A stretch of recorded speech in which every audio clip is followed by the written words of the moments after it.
تو چھوٹے چھوٹے سے میں کچھ پرنسپلز آپ کو بتا دیتا ہوں. ایک تو یہ دیکھیے، یہ ایک بڑی زبردست ایفرٹ کی الرحمن الرحیم نے. جو الرحمن الرحیم سے واقف ہے، یہ ہمارا ایک ایفرٹ ہے جو والنٹیریلی کی جا رہی ہے بہت سالوں سے. بابا چودھری صاحب ہمارے فاؤنڈر ہیں، ہمارے ٹیچر ہیں. وہ 25-30 سال سے قرآن اور احادیث کی تعلیم دے رہے ہیں اور ہمارے لیے ایک ایگزامپل بنتے ہیں. اور اس سے ریلیٹڈ رحمان رحیم کے تمام لوگ والنٹیریلی، بغیر کوئی پیسہ مانگے، بغیر کوئی کاروبار بنائے، بغیر کوئی جسے کہتے ہیں نا ڈونیشنز مانگے، ہم اپنا چینل بھی چلا رہے ہیں جیسے جیسے ہم سے ہو پا رہا ہے. اور ہم یہ بکلیٹ بھی چھپواتے ہیں، قرآن مجید بھی چھپواتے ہیں.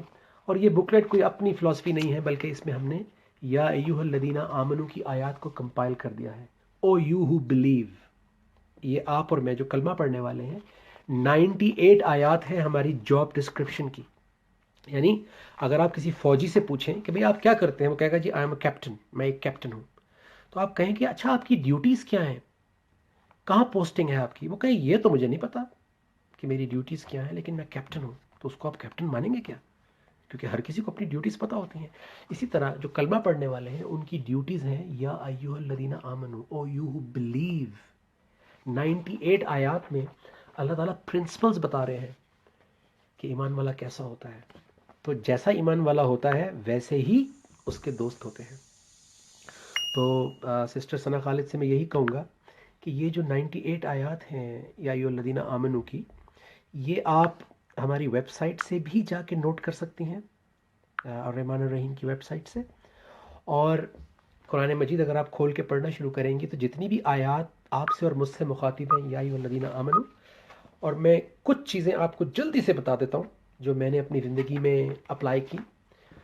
دوست کیسا ہوتا ہے؟ وَبِالْوَالِدَيْنِ احسانًا، جو اپنے والدین کے ساتھ احسان کے ساتھ پیش آتا ہے. تو جو میں آپ کو بتاؤں گا وہ میرے پہ بھی اپلائی ہوگا، میرے دوست پہ بھی اپلائی ہوگا.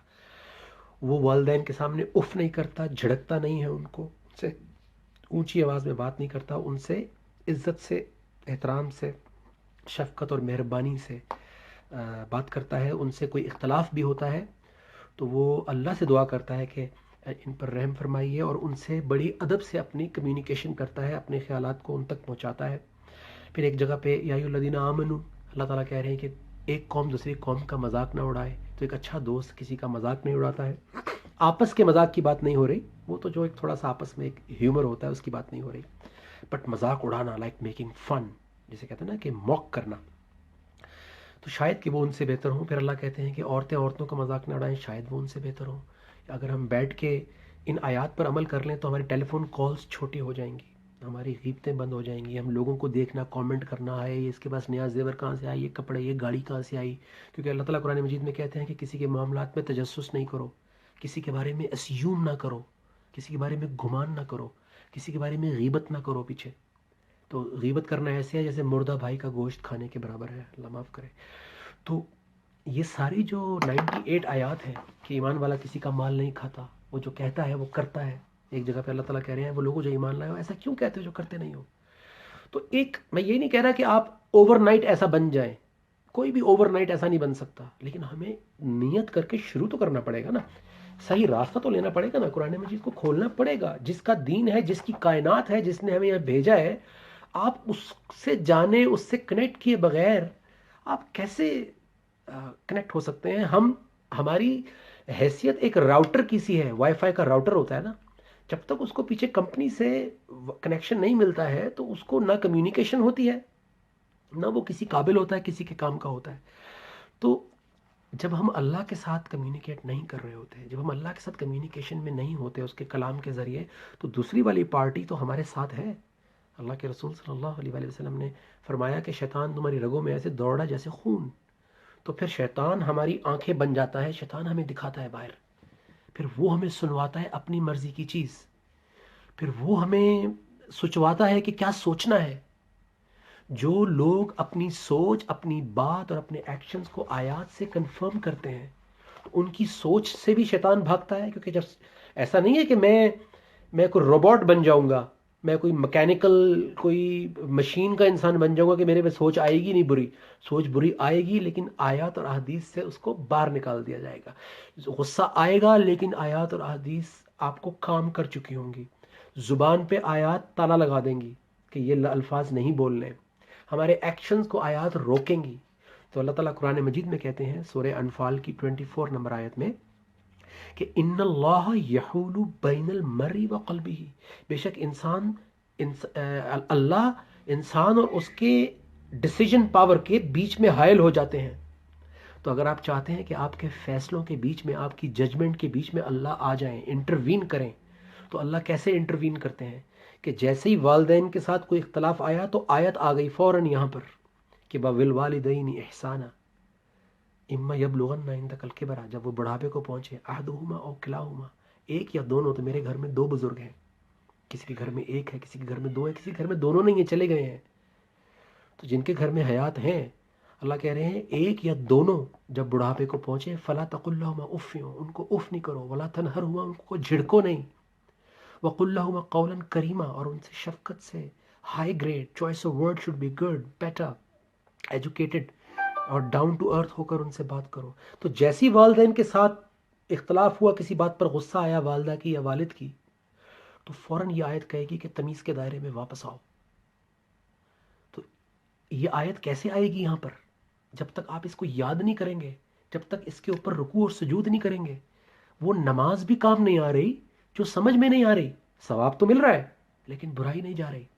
میں 35 سال تک ایسی نماز پڑھ رہا تھا کہ جس میں رکوع سجود تو کرتا تھا، اور جو میں نے بچپن سے رٹا لگا کر یاد کی تھی بغیر سوچے سمجھے، ان کے اوپر رکوع سجود بھی کرتا تھا. ثواب تو ملتا ہوگا لیکن حالات تھوڑی بدل رہے تھے. آپ کے پیٹ میں درد ہے، گولی کھائیں آپ پیناڈول یا کوئی اور چیز کی، مسکولر پین کی، تو کیسے دور ہوگا؟ جب مجھے والدین کا پرابلم تھا کہ میں عزت نہیں کر رہا تھا یا مجھ سے بدتمیزی ہو جاتی تھی، تو میرے استاد نے مجھے وہی والی آیت دی کہ بیٹے سر میں درد ہے، یہ والی گولی لو. آیت نوٹ کر لیجئے، سورہ چیپٹر 17 ہے، 17 نمبر سورہ ہے قرآن مجید کی. کیونکہ یہ پرابلم ہر گھر کے اندر ہے، ہر والدین کو یہ پرابلم ہے، ہر اولاد کو یہ پرابلم ہے. جب بچے بڑے ہوتے ہیں تو پھر ایک ڈسٹنس بیچ میں آتا ہے. بہت خوش نصیب ہیں وہ والدین اور وہ بچے جو احترام کے دائرے میں رہتے ہیں. لیکن انسان ہے، کوئی بھی اگر یہ سمجھتا ہے، کیونکہ میں خود گناہ گار ہوں اس معاملے میں نے اپنی اصلاح کی ہے، تو جو یہ سمجھتا ہے کہ اس سے کوتاہی ہو جاتی ہے والدین کی طرف، تو وہ یہ آیت یاد کر لے. 17 نمبر سورہ، 17 نمبر، اس کی 23 اور 24 نمبر. تو یہ 2-3 لائن کی آیات ہیں، اس کو یاد کر کے نماز میں رکوع سجود کریں تو میرے جیسا بگڑا ہوا انسان بھی دائرے میں آ جائے گا. تو آپ جو ہے وہ آپ دیکھیں گے کہ 1 مہینہ 2 مہینہ 3 مہینہ آپ کے خلوص پہ ڈیپینڈ کرتا ہے. آپ کے پیرنٹس آپ کو بتائیں گے کہ بیٹا خیریت تو ہے. آپ کے آس پاس کے بہن بھائی بتائیں گے کہ یار تم بڑے اچھے ہو گئے ہو، کیونکہ اللہ اچھائی چھپی نہیں رہنے دیتے. جب ہم حیدرآباد یا لاہور جا رہے ہوتے ہیں ڈرائیو کرتے ہوئے، جب مائلز کم ہو رہے ہوتے ہیں نا، کہ اب 190 میل رہ گیا، 180 میل رہ گیا، 170 میل رہ گیا، تو سکون آ رہا ہوتا ہے کہ ہم آگے بڑھ رہے ہیں. تو اللہ بھی جب نیکی آ رہی ہوگی اندر، جب آپ کی امپروومنٹ ہو رہی ہوگی، وہ آپ کو مائل سٹونز دکھاتے رہیں گے کہ ہاں بھائی کم ہو رہے ہیں، کم ہو رہے ہیں، آگے بڑھ رہے ہو، آگے بڑھ رہے ہو، برائیاں دور ہو رہی ہیں، اچھائیاں بڑھ رہی ہیں. تو بے فکر ہو جائیں، یہ بلائنڈ نہیں ہے کچھ بھی. اللہ یہ نہیں چاہ رہے کہ آپ اندھا ایمان لے آئیں. اللہ چاہتے ہیں کہ آپ آنکھیں کھول کے پریکٹیکلی ایکسپیرینس کر کے، کیونکہ اللہ یہ چاہتے ہیں کہ آپ پکے آئیں، آپ خوف سے نہ آئیں، آپ ڈر کے نہ آئیں، آپ چونکہ والدین نے کہا تھا اس لیے نہ آئیں، بلکہ آپ حق کے ساتھ رائٹ اینڈ رانگ کو چیک کر کے آئیں. تبھی آپ لوگوں کو بھی بتا پائیں گے. جب کوئی آپ سے سوال کرے گا، جب مجھے یاد ہے 9/11 کے بعد کسی نے سوال کیا تھا کہ what does Quran say about extremism، قرآن کیا کہتا ہے یہ دہشت گردی کے بارے میں، تو میرے پاس جواب نہیں تھا. مجھے یاد ہے جہاز میں کہیں باہر جا رہا تھا میں، تو جب مجھ سے کسی انگریز نے پوچھا کہ what is your Allah say in the Quran, tell us، اللہ کیا کہتے ہیں قرآن میں تمہارے، کیونکہ لوگ یہ سمجھتے ہیں کہ جو باہر دنیا میں ہو رہا ہے شاید یہ اللہ کہہ رہے ہیں، شاید یہ قرآن کہہ رہا ہے.